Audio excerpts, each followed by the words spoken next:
Morning students, हम पढ़ रहे हैं क्लास 6 में संस्कृत, जिसमें पार्ट 3 आपका दिया हुआ है कारक ज्ञानम।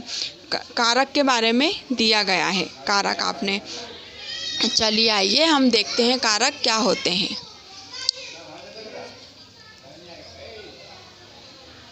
वाक्य में किसी न किसी रूप में क्रिया के साथ संबंध रखने वाले शब्द कारक कहलाते हैं। तो जो हमारे वाक्य रहते हैं उसमें जो शब्द दिए हुए रहते हैं तो वह किसी न किसी क्रिया से संबंध रखते हैं। कोई सी भी एक्टिविटी जैसे खाना है, पीना है, ये सब हमारी क्रिया होती है। खेलना, कूदना, तो इन क्रिया के साथ क्या संबंध रख रहे हैं, तो जिसके साथ वह संबंध रखते हैं तो उसे क्या कहते हैं, हम कारक कहते हैं। जैसे छात्र पठनाय विद्यालयम गच्छसि, इस वाक्य में क्रियापद क्या है, कौन सी क्रिया हो रही है, जाना। क्रिया कौन सी हो रही है, इसमें जाना हो रही है। तो इसमें कहा गच्छति, तो छात्र कुत्र गच्छति विद्यालय और किमर्थ गच्छति पठाय। आपने जाना कि गच्छति क्रियापद के साथ प्रत्येक पद का संबंध है। ये शब्द बताने वाले शब्द ही कारक होते हैं तथा इन कारकों का चिन्हों को प्रकट करने वाले प्रत्ययों को कारक विभक्ति कहा जाता है। तो आइए हम देखते हैं आगे। जैसे हमारा कारक लिखा है, कारक में कर्ता, कर्ता की विभक्ति क्या होती है, प्रथमा। विभक्ति प्रथम है और इसका चिन्ह कौन सा है, ने। तो हम पढ़ेंगे कर्ता विभक्ति प्रथमा ने। कर्म द्वितीय विभक्ति होती है और चिन्ह हम को। करण तृतीय विभक्ति से के द्वारा। संप्रदान चतुर्थी विभक्ति के लिए। अपादान पंचमी विभक्ति से अलग होना। संबंध षष्ठी काके की। अधिकरण सप्तमी में पर। संबोधन हे ओ भो अरे। इसी तरह से हमें दिए हुए रहते हैं आकारांत पुल्लिंग शब्द।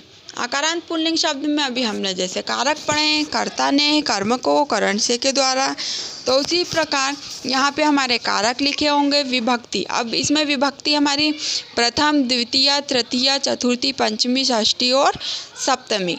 तो इसमें एक वचन, द्विवचन और बहुवचन। एक वचन जिसमें एक चीज़ को बताया जाता है, एक वस्तु को बताया जाता है या एक के बारे में बातें की जाती है। दो वचन दो लोगों के बारे में बात होती है और बहुवचन बहुत सारे लोगों के बारे में बात होती है। तो यहाँ पे हमें बालक की क्या करना है, विभक्ति बताना है। तो बालक की प्रथम विभक्ति क्या होगी, इसमें हमारा कारक है कर्ता। कर्ता का चिन्ह क्या होता है, ने। मतलब हमें बालक को ने के बारे में बताना है। तो हम प्रथम विभक्ति में करेंगे बालकः, बालको, बालका। बालकः मीन्स लड़के ने, फिर दो लड़कों ने और अनेक लड़कों ने। वैसे ही सेकंड आएगा हमारा कर्म। कर्म में क्या आता है, हमारा को आता है, तो कर्म को। तो द्वितीय विभक्ति क्या होगी, बालकम। बालकम मीन्स लड़को, लड़के को, फिर दो लड़के को और अनेक लड़के को। वैसे ही हमारी तृतीय विभक्ति बालकेन, बालकाभ्याम, बालकेभ्य। चतुर्थ विभक्ति बालकाय, बालकाभ्याम, बालकेभ्य। पंचमी विभक्ति बालकात्, बालकाभ्याम, बालकेभ्य। षष्ठी विभक्ति बालकस्य, बालकयो, बालकाम। सप्तमी बालके, बालकयो, बालकेषु। और आखिरी रहती है बालक, हे बालको, हे बालका। तो ये हो गई आपकी आकारांत पुल्लिंग शब्द, जिसे हमने विभक्ति बताई है और उसमें एक वचन, द्विवचन और बहुवचन देखा है।